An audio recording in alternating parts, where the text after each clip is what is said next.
Ouais, c'est bon, hein?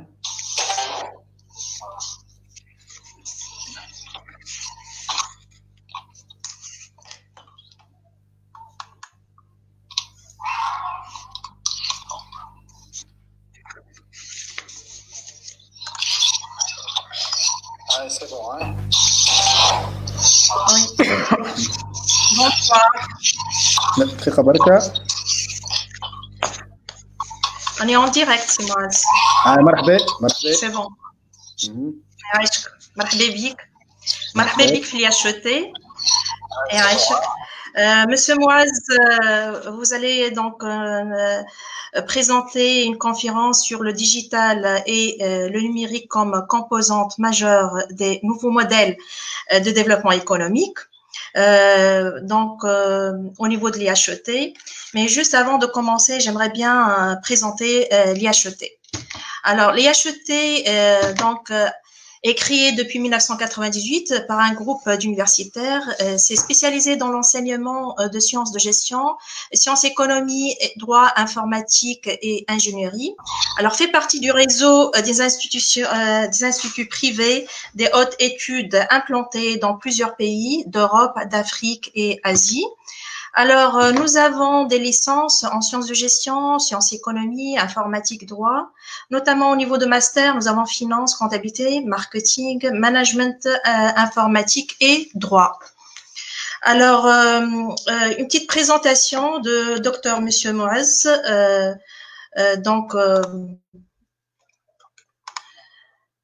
Dr Monsieur Moaz en sciences de gestion.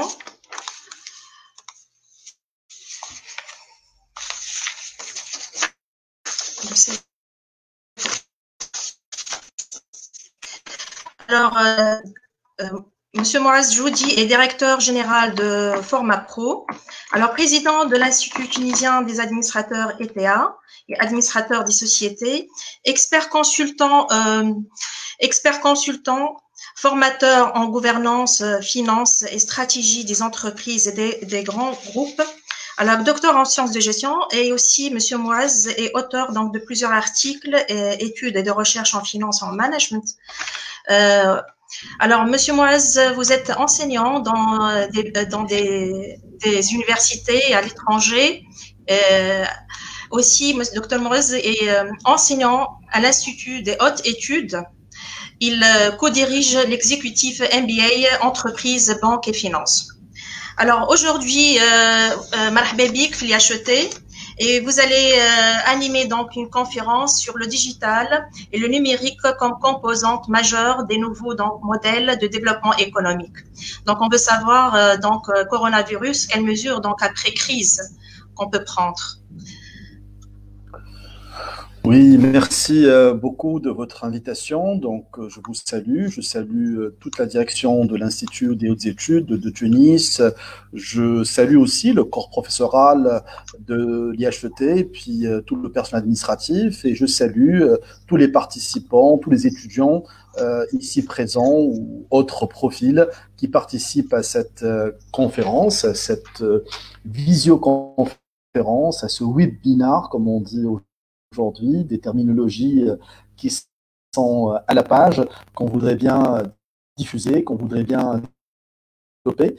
Donc, moi, je suis très honoré, très content parmi vous, et de pouvoir échanger avec vous sur une thématique qui était sur d'abord la situation aujourd'hui globale, au niveau économique et au niveau financier, mais aussi la situation de notre pays, la Tunisie, parce que aujourd'hui, il y a des gens qui s'inquiètent.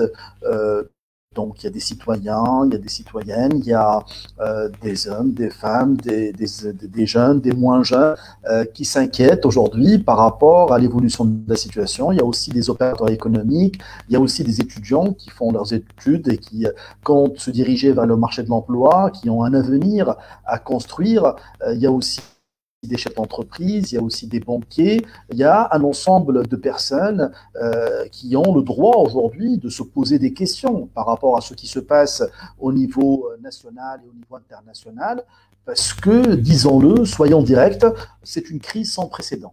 Nous sommes en train de vivre aujourd'hui, sans aucune exagération, une crise si on revient un petit peu, si on se réfère un petit peu à l'histoire de ce monde, de l'humanité, la genèse un petit peu et puis de la vie humaine, et aussi la genèse des crises économiques et financières, on n'a pas encore vu une crise qui s'est déclenchée de cette manière et qui devient aujourd'hui très conséquente en termes de répercussions. Parce que là, nous avons toute une planète qui est à l'arrêt aujourd'hui, dépend des secteurs vitaux de l'économie mondiale, de l'économie nationale, qui sont carrément à l'arrêt, complètement handicapés dans leur fonctionnement.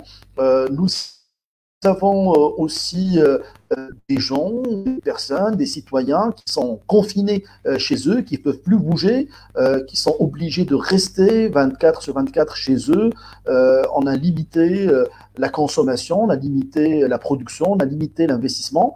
Or, donc l'économie repose sur le marché, repose sur l'offre et la demande, repose sur la consommation, sur la production comme mécanisme de création de valeur et de richesse, et l'investissement vient pour soutenir la production et pour créer de l'emploi, créer des revenus. Donc là, nous sommes en train de vivre un dysfonctionnement total de la vie économique. Les mécanismes de base d'une vie économique saine sont complètement, je dirais, altérés.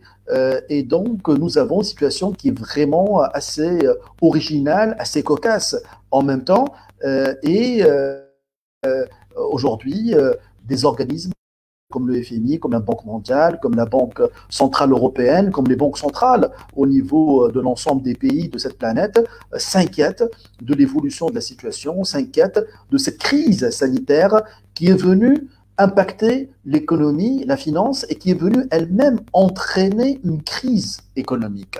Donc là, le problème, par exemple, au niveau international, mais aussi au niveau national, c'est que nous sommes en train de vivre une double crise.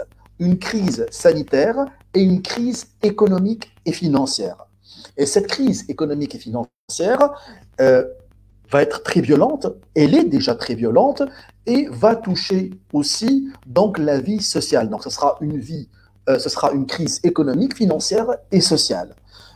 Et donc, nous sommes en train d'enregistrer un ensemble de dégâts, c'est-à-dire une destruction massive de valeurs au niveau international, au niveau national, et nous sommes en train de voir des pans de l'économie qui sont en train de chuter.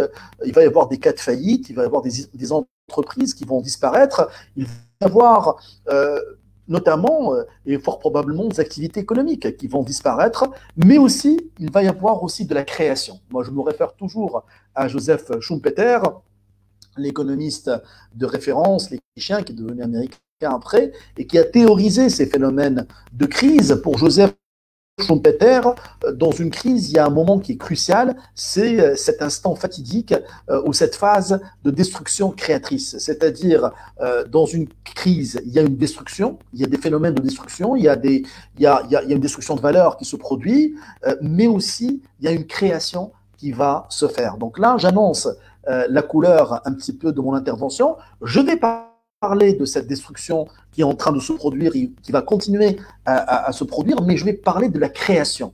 Et c'est ce qui va nous intéresser aujourd'hui et demain, c'est la création qui va se produire donc après cette crise. Et comment se positionner dès maintenant et comment anticiper cette création, cette relance qui va se faire, et éventuellement il va y avoir beaucoup de changements, beaucoup d'opportunités à saisir, et donc l'idée c'est de se positionner dès maintenant et de pouvoir anticiper donc cette relance économique, ces opportunités qui vont se présenter et cette création qui va se produire. Donc je commence aujourd'hui. Il faut être clair, c'est pas que nous voulons faire peur aux gens ou nous voulons dramatiser les choses, mais aujourd'hui, disons-le, la crise qui est en train de se produire, elle est assez violente.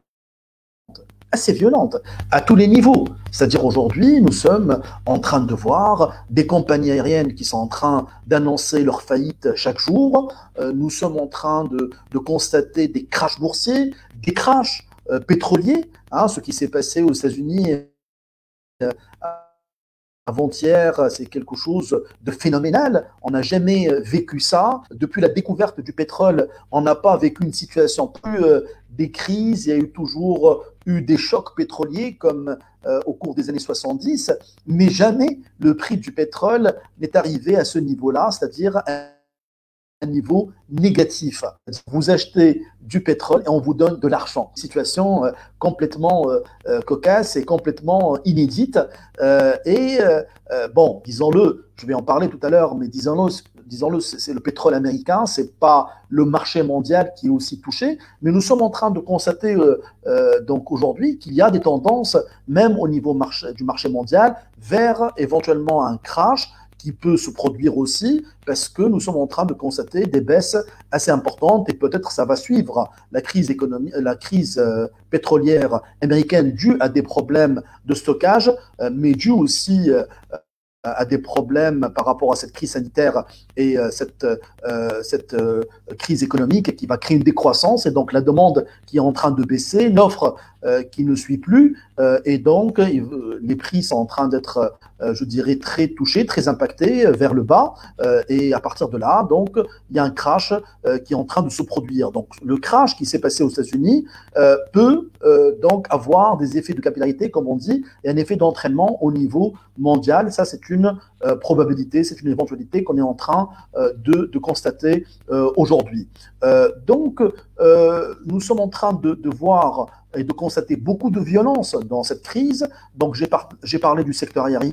Il y a aussi le secteur énergétique, il y a aussi les industries, l'industrie automobile, par exemple, fortement touchée par cette crise. Les industries lourdes sont fortement touchées. Quand on parle des compagnies aériennes qui sont en train de faire faillite, derrière, il y a les industriels, il y a les entreprises qui tournent autour du secteur aérien, parce que le secteur aérien, c'est un secteur très important, stratégique au niveau international. Il y a des économies qui se sont construites sur le secteur aérien. Si on prend par exemple les Émirats arabes unis, si on prend par exemple Singapour, si on prend par exemple Hong Kong, ce sont des pays dont les compagnies aériennes comptent pour donc des compagnies majeures dans le développement économique, dans le rayonnement international de ces pays-là. Donc aujourd'hui, des secteurs aussi importants sont en train de cracher et d'enregistrer des pertes qui sont assez colossales et qui peut être à un moment donné irréversibles.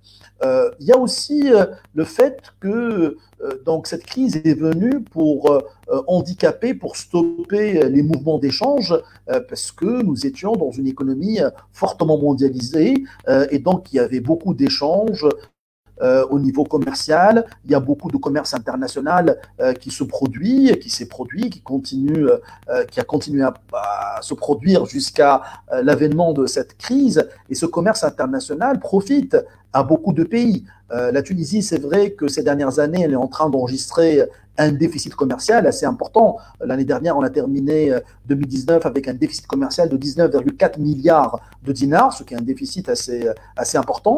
Mais ça n'empêche que la Tunisie exporte et que la Tunisie a besoin du commerce extérieur pour amener des devises et pour pouvoir donc être un acteur de l'économie internationale et puis des échanges et profiter de ces échanges internationaux.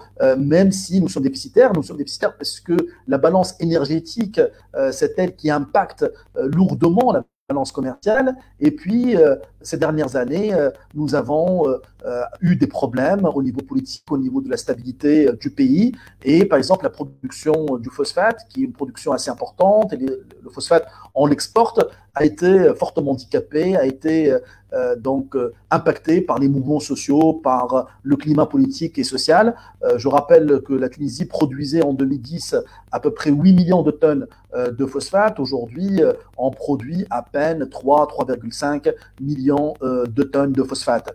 Et donc, nous n'avons plus les moyens de pouvoir exporter, et c'est ce qui a impacté donc la balance commerciale. Mais les marchés internationaux restent très importants et stratégiques pour nous, et il y a des entreprises tunisiennes, des PME tunisiennes qui vivent de l'export, qui arrivent à vivre, à donc développer leurs exportations, qui arrivent à commercer, à échanger, qui arrivent à être attractives sur des marchés étrangers, qui arrivent à s'imposer, qui arrivent à avoir des parts de marché assez importantes sur des marchés extérieurs. Et donc, ces entreprises tunisiennes vont se trouver fortement touchées par cette crise, parce qu'aujourd'hui, le commerce international est presque à l'arrêt, les échanges ont beaucoup ou carrément d'une manière drastique, ils ont baissé. Et puis, donc, c'est pas évident que la relance va être vite faite à ce niveau-là. Quand on voit les chiffres et les prévisions, les évaluations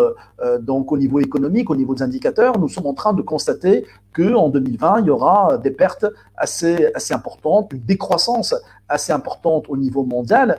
Et à partir de là, la relance ne sera pas facile.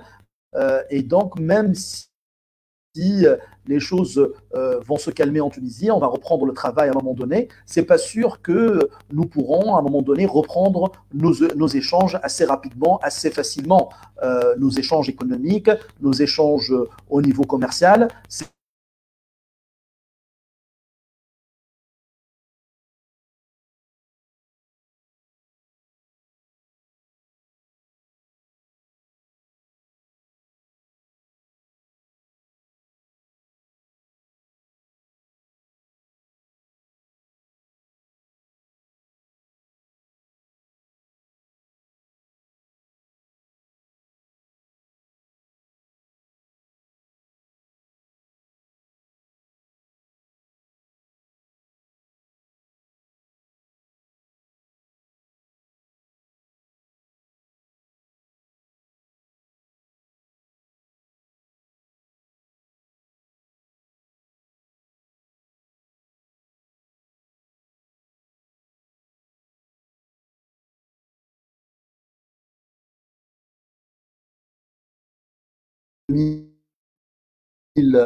En France. Et puis, aux États-Unis, pareil, on parle de moins 5, moins 6%. En Italie, on parle de moins 8%. L'Italie fortement touchée par la crise du Covid-19. Donc, c'est un pays vraiment martyrisé. C'est un pays qui est vraiment aujourd'hui très impacté. Donc, c'est un pays affecté. C'est un pays fortement touché par cette crise, par le niveau de mortalité ou le niveau, c'est-à-dire le nombre de morts enregistrés dans ce pays-là à cause de cette crise. Nous sommes en train de voir que ce pays, vraiment, c'est un pays aujourd'hui assez impacté et donc on prévoit éventuellement donc une décroissance importante dans ce pays-là. Donc, si vous voulez, je vais essayer de partager avec vous un document que je vais commenter donc à travers on va pouvoir constater donc l'ampleur des dégâts. Donc, si vous voyez bien, donc ici vous avez donc un document du FMI qui nous donne les projections en matière de croissance économique en 2020, en 2021. Donc, si on voit l'économie mondiale, on est en train de tabler sur une décroissance de moins 3%. La croissance mondiale en 2019 était de 2,9%. Et 2021, si les choses vont s'améliorer, si ça va se calmer, certainement, il va y avoir une reprise. Donc, l'espoir, peut-être en 2021, si cette crise arrive à être stoppé donc en 2020. Donc les dégâts seront assez lourds en 2020, on parle donc de moins 3%. Pour les économies avancées et les économies développées, donc en 2019, c'est moins de croissance de 1,7%. En 2020, c'est moins 6,1%, donc une décroissance assez importante. Et éventuellement donc une relance de 4,5% donc en 2021. Pour les pays émergents, donc 3,7% de croissance en 2019, moins 1% en 2020. Donc ça reste moins impactant, donc que les répercussions sont moins conséquentes que pour les pays développés, parce qu'il y a la Chine, par exemple ici, et d'autres pays comme l'Inde qui font des croissances qui sont assez importantes, des taux de croissance assez importants. Il y a des pays qui font des taux de croissance, des pays émergents qui font des taux de croissance à 2 chiffres, et donc c'est pour ça que la baisse n'est pas aussi importante, mais ces pays-là seront aussi fortement touchés. Donc, ici, nous sommes en train de constater qu'en 2020, éventuellement, il y aura une décroissance donc, économique. En Tunisie, les premières estimations du FMI donnent une décroissance de moins 4,3%. Moi, je pense qu'on sera entre 4 et 5%. Nous sommes en train de perdre à peu près mensuellement avec ce confinement, l'équivalent de 8-10 milliards de dinars. Donc, si on va terminer cette période avec 2 mois de confinement, on sera à peu près à 16, 18, éventuellement, si on va clore les 2 mois de confinement, on sera à peu près à 20 milliards de dinars de pertes, ce qui constitue à peu près donc la moitié du budget de 2020. À peu près la moitié. Le budget 2020, c'est 47 milliards de dinars. Donc 20 milliards de dinars, c'est un peu moins que la moitié du budget de 2020. Donc c'est des pertes assez lourdes au niveau de notre économie.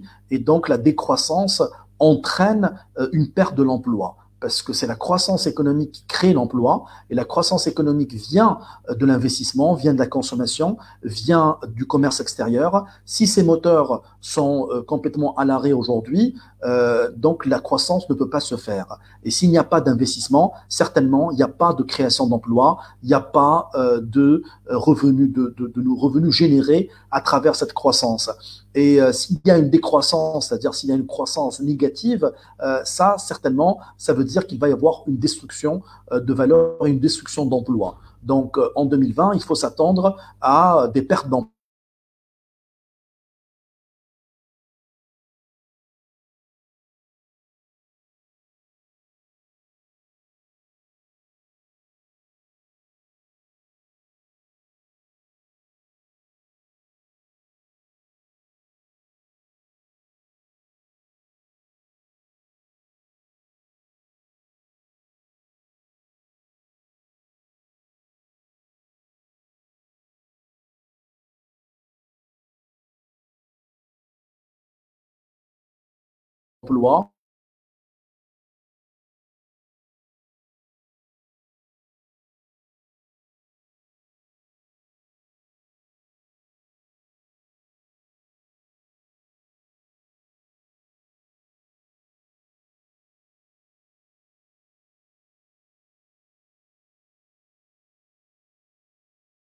Par rapport à ce qui se passe.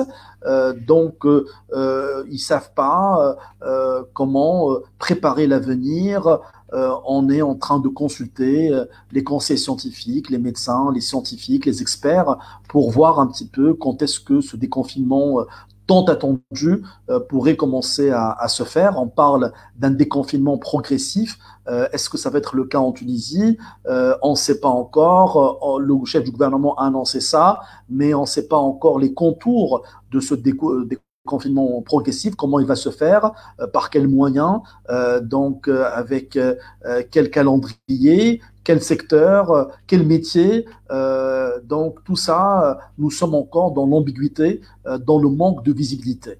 Donc c'est ce qui fait craindre le plus par rapport à cette situation, c'est que nous sommes dans une situation où il n'y a pas assez de visibilité. C'est une navigation à vue, le jour au jour. Par exemple, le crash pétrolier qui s'est produit avant-hier donc aux États-Unis, on l'a pas prévu d'une manière aussi claire et au niveau de ses répercussions, de ses conséquences et au niveau de son ampleur. On voyait bien qu'il y a une baisse importante du prix du baril de pétrole au niveau international. C'est tout à fait normal quand il y a une décroissance, quand il y a une baisse de la demande, mais de là avoir un prix de pétrole qui devient négatif à moins 30 et à moins 40 dollars, c'était vraiment inédit. Et donc, dans les prochains jours, dans les prochaines semaines, on peut assister à des mouvements, à des événements qui peuvent être inédits. Et donc, on peut avoir des mauvaises surprises qui peuvent se produire parce que c'est ça la crise. On ne sait pas l'ampleur, on ne sait pas mesurer encore toutes les répercussions. Donc, on est en train de suivre, mais dès maintenant, on peut dire que c'est une crise assez violente. Alors, ça ne me permet pas d'être totalement pessimiste. Au contraire, je reste optimiste parce que, comme je vous l'ai dit, donc, dans une crise, il y a la destruction, mais après, il y a la création. Et donc, il y a certainement des opportunités qui vont donc s'offrir à tous les pays de ce monde. Et donc, chaque pays doit savoir saisir ces opportunités suivant son modèle économique, suivant donc ses capacités, suivant la lecture des choses, suivant son système de gouvernance, suivant sa réactivité. Donc chaque pays doit savoir anticiper et doit savoir travailler dès maintenant sur l'après-crise. Donc moi, pour la Tunisie, je vois que malgré tout ce qui peut se passer, malgré les cas de faillite qui vont se produire, malgré ce phénomène de destruction de valeurs qui est en train de se passer, je vois qu'il peut y avoir beaucoup d'opportunités qui peuvent s'offrir à nous donc progressivement quand on va aller vers la fin de cette crise. Et ces opportunités, il faut s'y préparer dès maintenant. Il faut savoir anticiper. Le débat de ces dernières années en Tunisie a beaucoup tourné sur donc l'éventualité ou sur l'idée de réfléchir sur un nouveau modèle de développement économique. Hein, le thème est assez bateau, assez vague, et jusqu'à maintenant, on n'a pas encore un nouveau modèle de développement économique. On peut commencer à réfléchir là-dessus, surtout avec cette crise économique et financière due à cette crise sanitaire, et nous pouvons commencer à tracer un peu les contours de ce nouveau modèle de développement économique. C'est ce que je vous propose dans cette conférence. Ce que nous sommes en train de constater, c'est que par exemple le numérique et le digital deviennent donc des axes de développement majeurs. Aujourd'hui, le monde est en train de se numériser, de se digitaliser. Donc, il y a une transformation digitale qui a commencé depuis un certain nombre d'années, hein, dans beaucoup de pays dans ce monde. Quand on voit qu'est-ce qui se passe à ce niveau en Chine, ou bien aux États-Unis, ou bien dans des pays européens, ou même dans des pays qui nous ressemblaient avant et qui nous ont dépassés aujourd'hui, si on parle de l'Estonie, si on parle de quelques pays africains aussi. Donc aujourd'hui, le numérique, le digital sont en train de prendre des proportions assez importantes dans la vie économique des nations. Donc aujourd'hui, on parle d'une administration numérisée, on parle de services bancaires digitalisés, on parle du digital banking, on parle de transformation digitale dans les entreprises. Aujourd'hui, on a créé carrément des départements de direction de transformation digitale. On parle de data driver, on parle donc de solutions, d'applications, d'intelligence artificielle, de robotique, de nanotechnologie, de biotechnologie. On parle de ces choses qui sont en train de se développer à une vitesse grand V et qui sont en train de remplacer les modèles économiques classiques. Si on va orienter notre économie vers, ou si on oriente une économie vers le digital et vers le numérique. C'est ce qui s'est passé dans beaucoup de pays et c'est ce qui doit se passer dans notre pays. Tout d'abord, il faut savoir que si on veut subir une transformation digitale, si on veut aller vers le numérique, et à mon avis, c'est ce qu'on doit faire, on doit changer les mentalités. On doit changer la manière de penser, de voir les choses. Aujourd'hui, on ne peut plus continuer à fonctionner en Tunisie, par exemple, avec ce même système de gouvernance, où il y a 3 présidents qui gouvernent, où il y a des conflits politiques qui sont devenus perpétuels, où il y a beaucoup de lenteur dans la prise de décision, où il y a une forte bureaucratie. Le chef du gouvernement, lors de son intervention, de sa dernière intervention, a mis le curseur sur ces problèmes de bureaucratie dans les décisions politiques et administratives en Tunisie. Il y a aussi une résistance au changement en Tunisie qui est assez forte. Quand on voit que des réformes assez importantes comme la réforme de la fonction publique, la réforme de la caisse de compensation, la réforme des entreprises, tout ce qui se rapporte donc aux caisses nationales de sécurité sociale, la réforme fiscale. Donc il y a des réformes qui sont très importantes, qui sont stratégiques, la réforme bancaire et financière. Ces réformes n'ont pas été n'ont pas été bien gérées, bien conduites, ou bien elles n'ont pas été faites. La réforme de la caisse de compensation n'a pas été faite. La réforme des caisses sociales n'a pas été achevée. La réforme de la fonction publique n'a pas été faite. La réforme des entreprises publiques n'a pas été faite. Ce sont des réformes qui sont assez importantes, qui sont vitales et qui nous coûtent de l'argent si ces réformes ne sont pas faites. Et donc aujourd'hui, il y a beaucoup de lenteur par rapport à ça. Donc, quand on va essayer de penser digital, numérique, il faut changer la mentalité, il faut changer la manière de faire, il faut faire des réformes, il faut s'engager dans le temps, il ne faut pas perdre beaucoup de temps et être dans l'efficience. Il faut que les décisions s'appliquent, il faut que les stratégies soient des stratégies co-construites, des stratégies faites en bottom-up, pas en top-down. Il faut que les gens échangent au niveau de la base et que l'information remonte. Il faut que la décision soit prise et assumée. Il faut un courage politique, il faut une volonté politique. Il faut accepter le changement. Il faut accepter les évolutions. On ne peut pas s'empêcher aujourd'hui d'évoluer. On ne peut pas se dire non au numérique, non au digital, parce que ça va nous faire perdre de l'emploi. C'est complètement absurde. Et c'est pas vrai. C'est pas vrai. Il y a eu toujours des évolutions technologiques et c'est pas pour autant que nous avons perdu de l'emploi ou que nous sommes appauvris. Au contraire, ça fait créer des richesses et ça fait prospérer les nations et les êtres humains. Aujourd'hui, on parle de la technologie dans la santé. Aujourd'hui, on parle de la technologie comme une solution dans les problèmes ou par rapport à des problèmes de la vie de tous les jours. La technologie apporte de l'efficience, apporte, je dirais, de la valeur.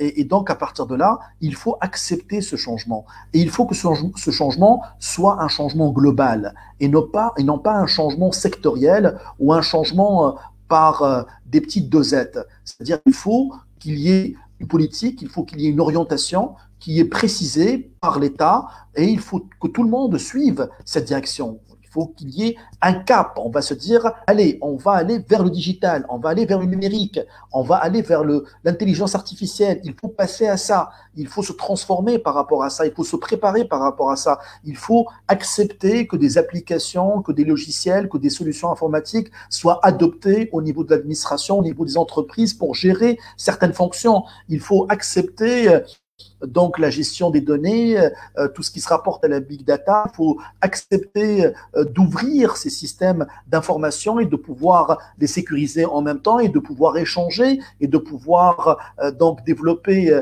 de la donnée. Il faut aussi accepter de changer ses méthodes de travail, sa vision de faire tous les jours, comment on fonctionne, comment on travaille, comment on répartit les tâches.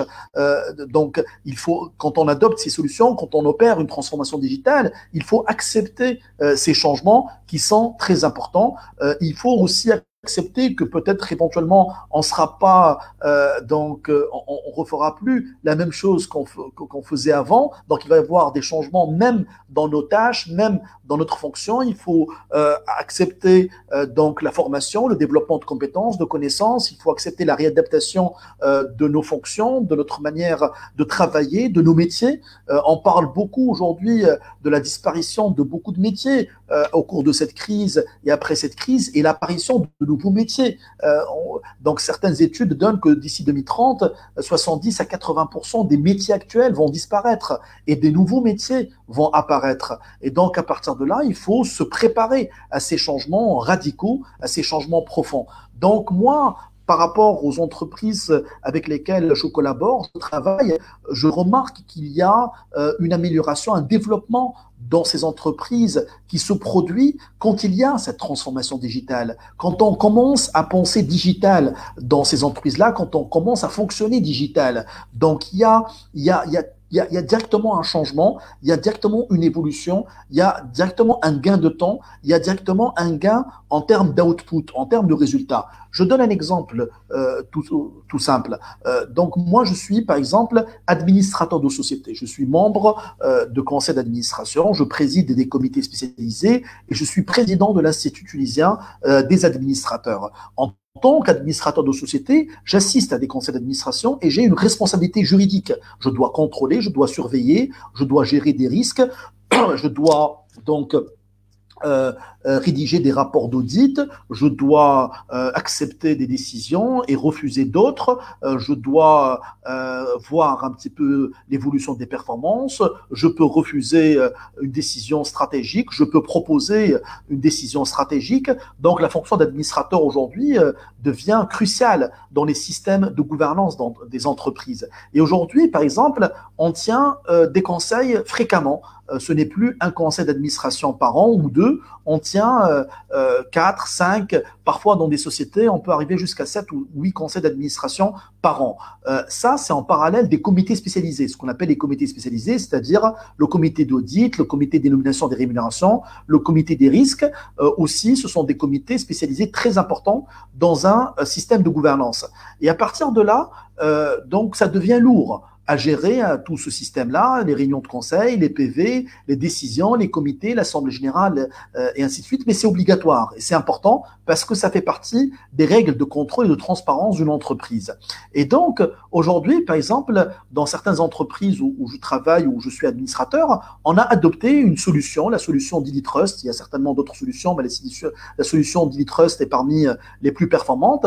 Et cette solution d'ILiTrust permet donc de digitaliser le fonctionnement des conseils d'administration. C'est-à-dire qu'on peut donc tenir une réunion du conseil d'administration, ça peut se faire physiquement, ça peut se faire à distance, d'accord? On peut recevoir les informations, plus de format papier, on peut envoyer de l'information, on peut participer au conseil donc en étant sur sa tablette, on peut envoyer des questions, recevoir des questions, on peut interagir, on peut sécuriser la donnée qui circule dans un conseil d'administration. Vous savez, un conseil d'administration, c'est un organe légal, il y a des informations qui sont très sensibles, très importantes, il ne faut pas les faire sortir, c'est en rapport avec la stratégie, avec les risques, avec les indicateurs financiers, et partant de là, donc, l'application ou les solutions d'ILiTrust apportent donc la réponse pertinente à ce genre de besoin, et donc on gagne du temps, on gagne aussi en termes d'efficience, et ça fonctionne mieux. Moi, aujourd'hui, j'ai ma tablette, je rentre dans l'application, je vois un petit peu les conseils que j'ai pour la période à venir, les PV, les documents à discuter, éventuellement les PV précédents pour que je puisse me référer aux décisions déjà prises et pouvoir les suivre. Pareil pour les comités spécialisés, pareil pour l'Assemblée générale de l'entreprise. Donc là, la digitalisation donc des systèmes de gouvernance a permis aux entreprises de faire évoluer leur gouvernance et d'être plus performantes. L'application d'ILiTrust, par exemple, est utilisée dans 87% des entreprises françaises et même dans des entreprises anglo-saxonnes et au niveau international. Il y a d'autres applications, il y a d'autres solutions de ce genre qui apportent donc des solutions, qui apportent des réponses pertinentes donc à ces problèmes de gouvernance. Il y a les problèmes de gestion, il y a les problèmes financiers, il y a les problèmes commerciaux, il y a les problèmes se rapportant par exemple à tout ce qui est décision en matière de gestion des ressources humaines.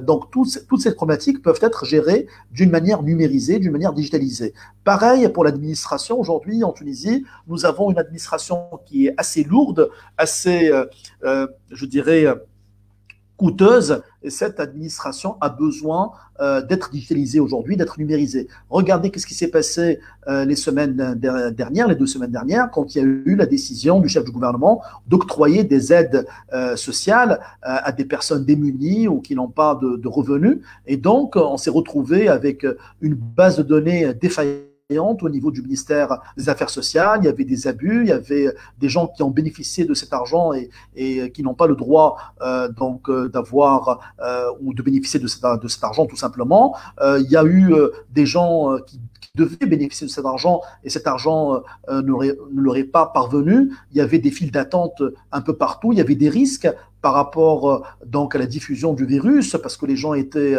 désabusés, étaient désœuvrés, étaient dans le besoin, et donc avaient besoin de cette prime, et se sont déplacés pour l'avoir, ou juste pour remplir un formulaire, et donc il y avait des risques au niveau de la propagation du virus corona. Et donc à partir de là, nous avons pris des risques énormes au détriment donc de la santé du Tunisien, au détriment de la sécurité nationale aussi, parce qu'avec ces mouvements, avec tout ce qui s'est passé, et tous les Tunisiens ont pu suivre ça, c'est dû donc en quelque sorte à un manque de digitalisation, de numérisation, numérisation de l'administration tunisienne et d'actualisation des bases de données. Les bases de données ne sont pas actualisées. Chaque ministère a sa base de données, chaque ministère a son centre informatique en Tunisie. Il n'y a pas une stratégie commune, il n'y a pas des bases de données communes, il n'y a pas d'identifiant unique. En Tunisie, aujourd'hui, normalement, comme dans beaucoup d'autres pays, on doit avoir un identifiant unique. Donc, le ministère de l'Intérieur, comme le ministère de la Santé, comme le ministère des Affaires sociales, peuvent utiliser. C'est-à-dire que dans ce numéro, dans cet identifiant, on a toute l'information qui est réunie, qui est rassemblée. Aujourd'hui, ce n'est pas le cas. Aujourd'hui, on doit avoir un identifiant au niveau du ministère des Affaires sociales, un identifiant au niveau du ministère de la Santé, un identifiant au niveau fiscal et au niveau du ministère des Finances, un identifiant au niveau du ministère de l'Intérieur. Donc ça, on ne peut plus continuer à fonctionner comme ça. On ne peut plus continuer à fonctionner à travers ce système de chapelle où chacun veut garder ses frontières, ses limites et ne veut pas donc développer la donnée, ne veut pas échanger, ne veut pas rentrer dans un système globalisé pour pouvoir être plus efficient. Donc là, c'est aussi un problème de mentalité qui doit être résolu et traité. Si aussi on se réfère aux entreprises publiques, pareil, il y a un manque de digitalisation terrible dans les entreprises publiques. Il y a des lourdeurs dans la passation des marchés publics, des achats publics. Il y a des lourdeurs en matière de stratégie, s'il y a une stratégie. Il y a des lourdeurs en matière de décision opérationnelle, dans la gestion des stocks, dans le contrôle, dans la séparation des fonctions, dans les organigrammes, dans les systèmes d'information, dans tout ce qui est donc contrôle de la performance. Il y a vraiment des décalages et des problèmes assez importants dus au manque en matière de numérisation et en matière de digitalisation de ces entités économiques. Et puis aussi, il y a un problème au niveau, donc, je dirais, de tout ce qui se rapporte aujourd'hui à la recherche, à la connaissance. Aujourd'hui, en Tunisie, on ne soutient pas beaucoup la recherche. Quand on voit des entreprises au niveau international, on trouve des départements R&D où il y a des budgets alloués, des budgets de dizaines de millions d'euros, de dollars, mais de milliards alloués à la recherche-développement. Nous, en Tunisie, on ne fait pas beaucoup de recherche-développement. Certaines entreprises ont des départements R&D, mais la bonne partie de nos entreprises pensent plutôt à aujourd'hui plus qu'à demain.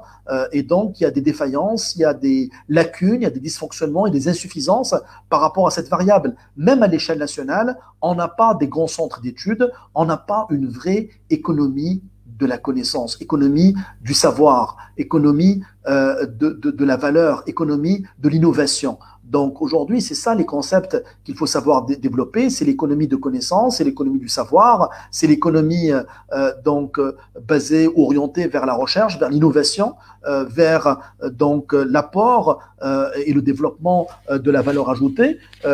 Donc par rapport à ça, la Tunisie doit assurer et doit prendre déjà de la hauteur et doit travailler d'une manière plus approfondie sur cette transformation digitale et numérique.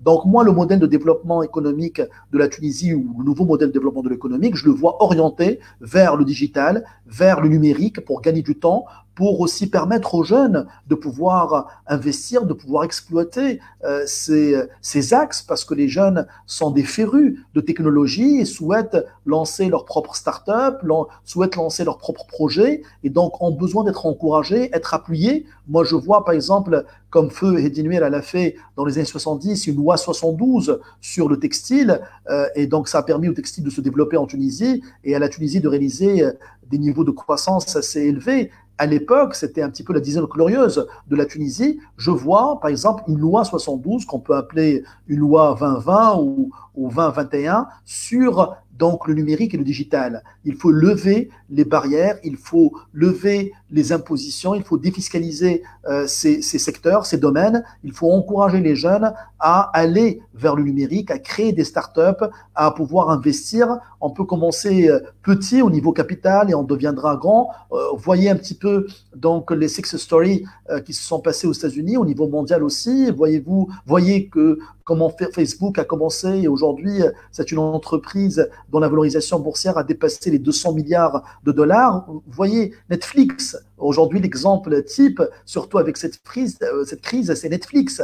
Netflix dont le chiffre d'affaires a dépassé le chiffre d'affaires d'ExxonMobil. Vous imaginez ExxonMobil, qui est une entreprise énergétique, qui est l'une des plus grandes entreprises au niveau international, ce qu'on appelle des global players. Aujourd'hui, Netflix a dépassé ExxonMobil avec donc un chiffre d'affaires colossal qui se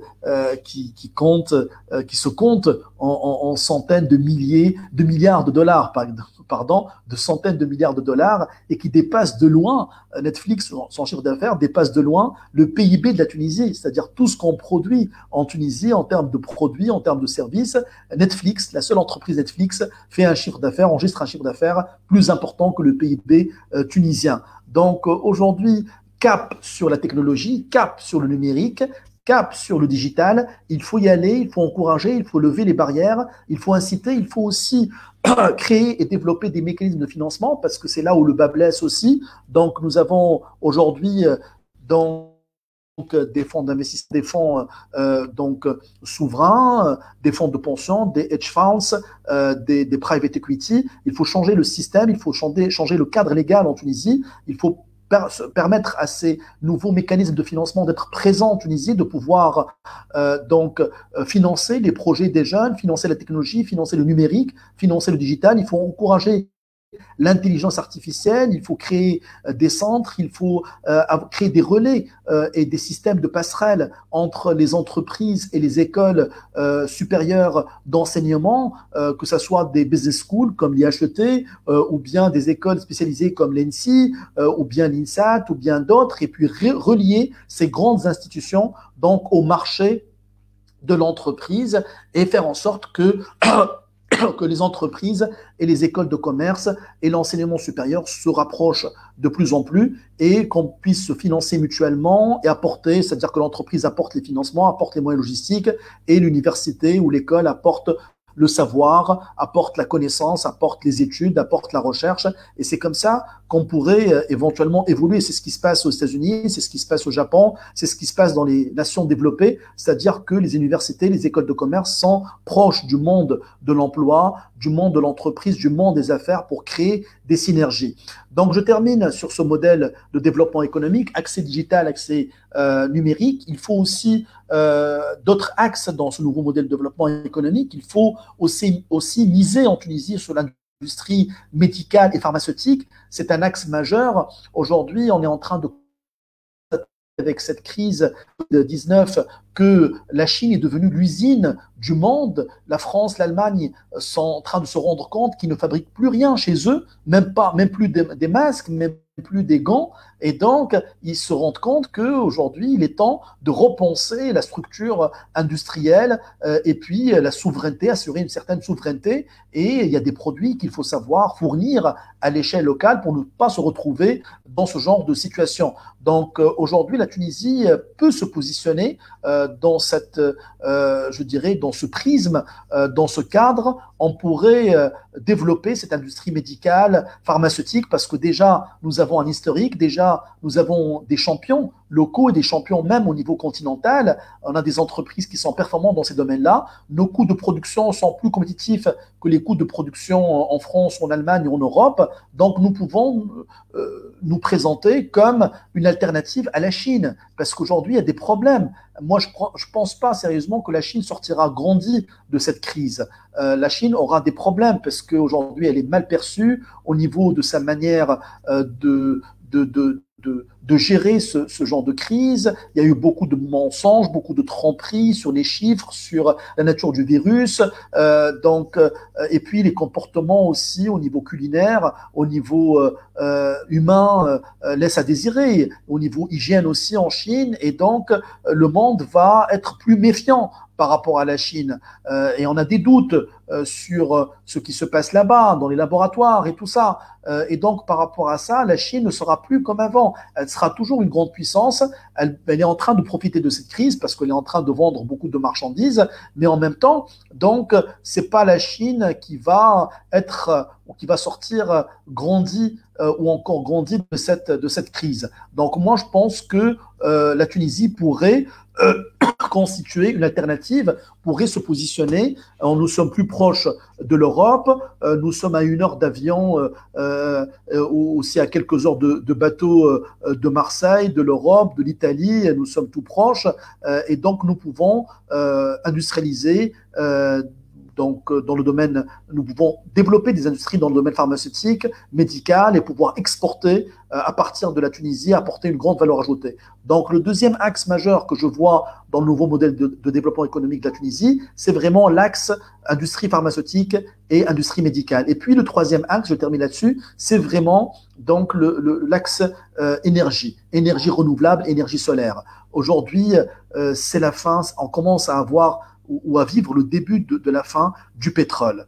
On l'a déjà anticipé, on l'a déjà prévu. Donc aujourd'hui, avec ces crashs, avec ces chutes brutales, je ne crois plus que le pétrole va continuer à être l'énergie de l'avenir. Donc certainement, il y a des énergies renouvelables qui sont en train d'être développées aujourd'hui. Il y a l'énergie solaire. Nous sommes en train de vivre dans un pays où 365 jours sur 365 jours, pendant toute l'année, donc il y a du soleil. On peut profiter de ce soleil, on peut développer des centrales, on peut développer donc un axe d'industrie dans l'énergie renouvelable, l'énergie solaire. Il y a un potentiel qui est énorme aujourd'hui. On n'est pas en train de l'utiliser, de l'exploiter comme il le faut. Donc moi, pour la Tunisie, il y a la lueur, ou bien la lumière, ou bien à l'aune, ou bien, je dirais, avec la fin de cette crise, je vois un modèle de développement, un nouveau modèle de développement économique que j'appellerai le modèle SOTEM, c'est-à-dire solaire, technologie,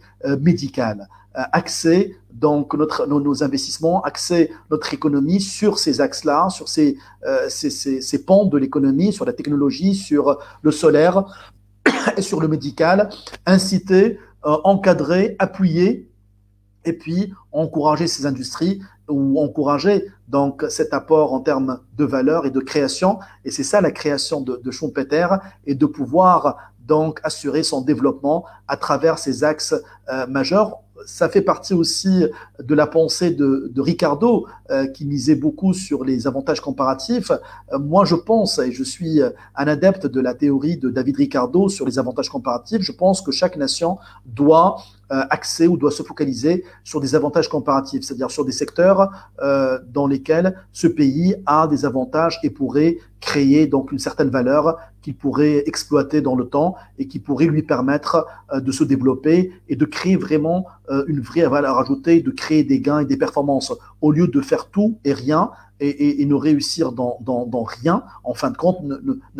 C'est-à-dire, si on prend la Tunisie, on fait beaucoup de choses, mais on n'est pas en train de percer dans des domaines assez précis. Donc, autant choisir des axes dans lesquels on perce, dans lesquels on va investir massivement, dans lesquels on crée une valeur ajoutée, et puis travailler aussi les autres domaines de l'économie comme l'agriculture, le tourisme, les services. Rien n'empêche, ou l'un n'empêche pas l'autre, mais en même temps, donc, axer son modèle ou son nouveau modèle de développement économique sur donc, le numérique, le digital, le solaire et l'industrie pharmaceutique et médicale. C'est comme ça qu'on pourrait profiter de cette crise et pouvoir anticiper la crise et saisir les opportunités qui peuvent se présenter. Voilà, merci de votre attention et puis j'attends avec impatience vos questions, vos suggestions, vos remarques.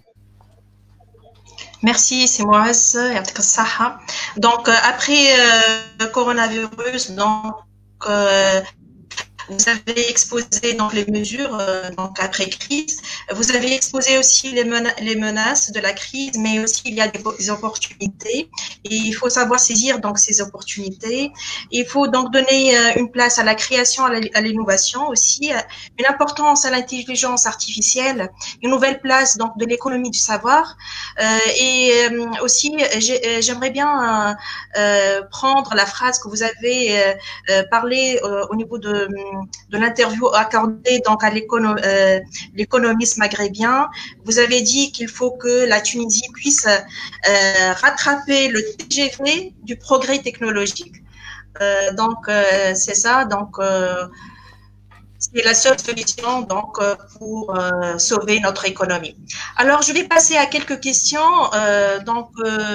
Nous avons Monsieur Semi Relib, il a dit il faut une loi pour l'approbation des décisions du conseil d'administration. Il suffit d'une loi pour l'approbation donc des décisions du conseil d'administration virtuel via les signatures électroniques. C'est possible que dans certains pays.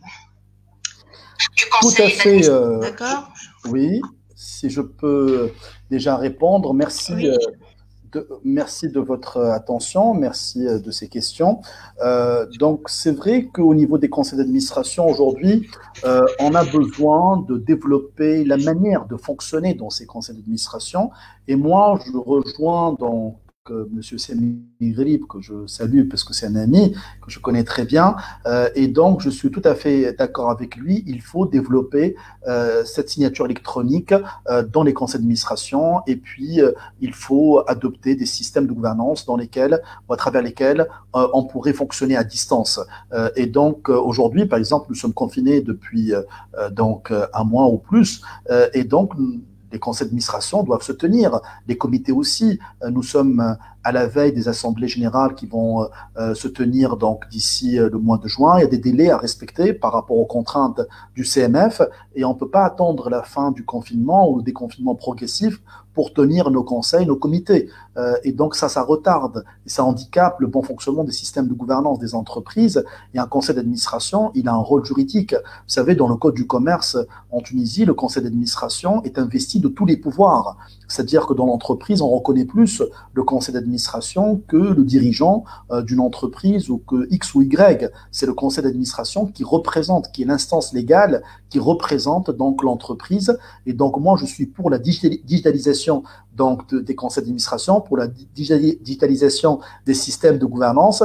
Je suis pour digitaliser donc le fonctionnement des comités, des conseils, et donc je suis pour la signature électronique. Et donc, Semirelib propose une loi aussi. Ça peut être prévu dans le cadre légal que donc les signatures électroniques peuvent être un moyen d'approuver et de valider les décisions du Conseil.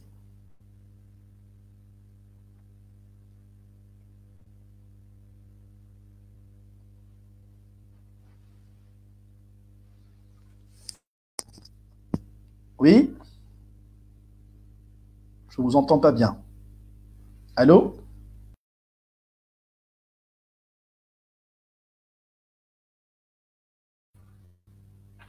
Allô? Allô?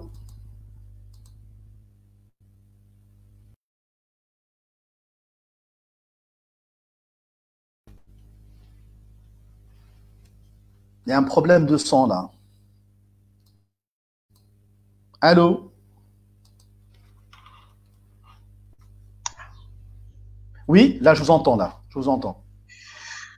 Alors, vous avez la question de Madame Feriel Ben Mostfa. Elle a dit donc cette crise a fait prendre conscience de l'importance de se diriger vers la digitalisation et la numérisation. Alors, cependant, paradoxalement, cette pandémie donc ne risque-t-elle pas de produire l'effet inverse sur les entreprises, puisque la plupart d'entre elles se consacreront à sauver les meubles? Quelles sont les alternatives? Alors, très bonne question de ma collègue Feriel Ben Mostfa, que je salue. Cette question est vraiment cruciale, mais moi, je pense qu'au contraire, donc cette pandémie doit accélérer la digitalisation des entreprises et la numérisation des entreprises. Ce n'est pas une question d'inverser ou d'avoir un effet inverse.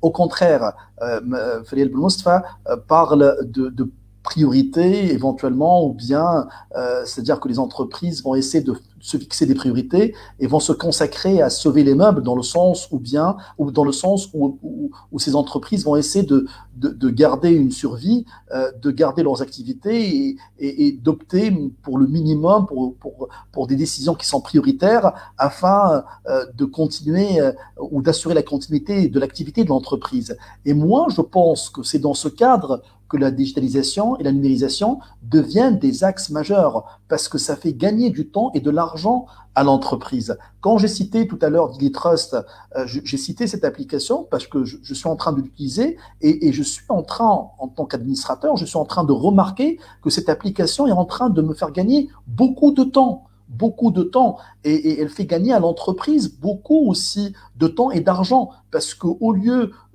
pour un directeur financier, un directeur juridique de passer des journées à préparer les dossiers du conseil, à contacter les administrateurs, à les convoquer, ça peut se faire par le digital. Alors si Feriel Mostfa parle aussi des petites entreprises et des petites moyennes entreprises. Aussi, il y a des fonctions dans les PME ou dans les TPE qui peuvent être digitalisées et ça peut mieux fonctionner, ça peut faire gagner du temps et ça peut faire gagner de l'argent. La digitalisation ou la numérisation des entreprises n'est pas forcément ou ne sont pas forcément des choses qui sont coûteuses. C'est-à-dire qu'on peut se procurer des applications de solutions à des coûts assez compétitifs. Aujourd'hui, les systèmes ou les applications, les solutions, c'est pas l'idée que nous avons depuis toujours.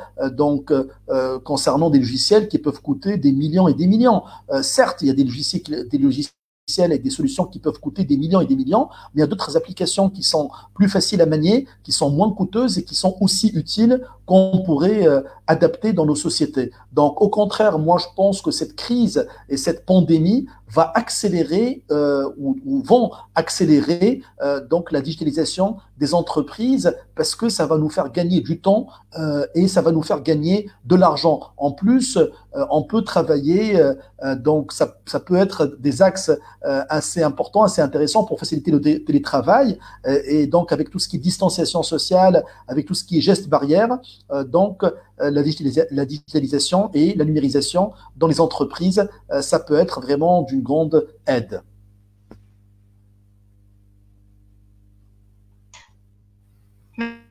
Merci Simoise. Il y a beaucoup de questions, mais je vais choisir une autre question.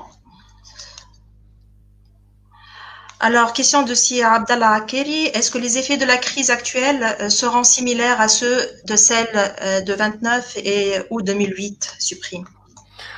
Subprimes, oui, donc c'est une question qui est donc posée de plus en plus, c'est-à-dire c'est tout à fait légitime de poser cette question. Moi, je ne crois pas que les effets sont pareils. Il y a des similitudes, certainement, mais là, c'est différent. Là, c'est différent pourquoi? Parce que cette crise économique et financière est due à une crise sanitaire à la base. C'est-à-dire qu'il ne faut pas aller très loin, on n'était pas en crise. Il y avait des problèmes au niveau économique et financier, au niveau mondial. On parlait d'une crise financière qui allait advenir ou qui allait se produire à cause des éternels mouvements de spéculation. Mais quand on voit le niveau de croissance au niveau international, quand on voit donc le développement économique dans certains pays, avant la crise du Covid-19, on n'était pas en crise, on n'était pas en situation désastreuse au niveau mondiale. En Tunisie, oui, on avait une crise même avant donc, la crise sanitaire du Covid-19, due à des problèmes politiques, due à une instabilité, due à un ensemble d'incohérences et d'incompétences. Mais au niveau mondial, donc ça tournait bien. Il y a certainement une surchauffe, il y a certainement des spéculations, mais ça tournait bien. Donc, c'est donc le coronavirus qui est vraiment responsable de ce qui est en train de se passer au niveau économique et financier. Et si ce coronavirus disparaît, certainement, donc, il va commencer à y avoir une relance de l'économie. Et tout à l'heure, j'ai montré les chiffres et les prévisions de 2021. Vous avez vu que on est en train de prévoir des niveaux de croissance assez élevés. C'est-à-dire, si le coronavirus, si on trouve un remède, un vaccin ou un traitement, et ça va disparaître assez rapidement, l'économie va revenir. Ce n'est pas le cas de la crise 29, et ce n'était pas le cas de la crise 29, et ce n'était pas le cas de la crise 2008, la crise des subprimes, parce que là, il y avait des mouvements spéculatifs, il y a des crashs boursiers assez violents, il y avait des destructions massives de valeurs, il y avait des crises assez profondes. La crise des subprimes, par exemple, en 2008, ça s'est propagé au niveau international parce qu'il y avait des échanges de ces produits toxiques, il y avait une remise en cause de tout ce qui se rapportait à ce genre de produits financiers, la spéculation, l'appât du gain, la course vers la performance, tout ce qui se rapporte aussi au modèle économique. Donc, il y avait des problèmes structurels qui ont causé ces crises, notamment la crise 29 et la crise 2008. Donc là, certainement, il y a encore des problèmes structurels, mais ça n'a pas abouti encore à une crise. Ce qui a abouti à une crise ou ce qui a entraîné une crise, c'est vraiment la crise sanitaire actuelle.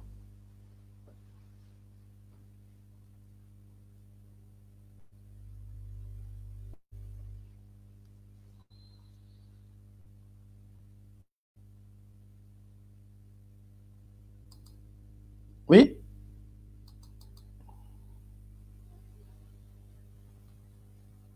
Oui?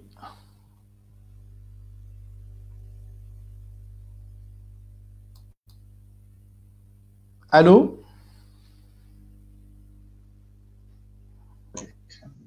Oui, je vous entends là. Oui. Merci, Oui? Simon. Merci pour la conférence.